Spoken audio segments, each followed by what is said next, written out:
করেছি সেটা হচ্ছে ওনারা কোনো ছাত্রের লিগ্যাল গার্ডিয়ান আমাদের স্থানীয় যিনি কাউন্সিলর আছেন এবং অফিস থেকে একটা প্রত্যয়ন দিতে হয় তাদের পক্ষে যে ওই বাচ্চার বাবা মায়ের সাথে ওনার হচ্ছে লিগ্যাল গার্ডিয়ান।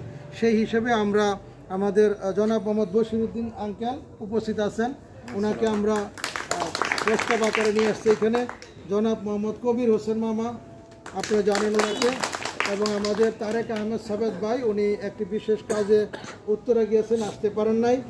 আর বাকিরা হচ্ছেন আমাদের গার্ডিয়ান 7 জন: অলি আহমেদ, লায়লা, আখিয়া আলম, আলাউদ্দিন, রূপালী বেগম, আব্দুল কাদির মামা আছে এখানে, এবং আমাদের পর্দার সাখাওয়াত হোসেন ভাই, ওনার মেয়ে আমাদের স্কুলে ক্লাস 8ম শ্রেণীতে অধ্যয়নরত, উনি অনেক অসুস্থ যার জন্য আসতে পারেন নাই, ওনার জন্য সকলের কাছে দোয়া প্রার্থনা করছি। তো এই হলো আমাদের পিটিএ কমিটির একটি সাংগঠনিক কাঠামো আমরা মোটামুটি দাঁড় করিয়েছি। তো এ পর্যায়ে বক্তব্য রাখার জন্য বিনীতভাবে অনুরোধ জানাচ্ছি জনাব ইঞ্জিনিয়ার আব্দুল ওহাব ভাইকে।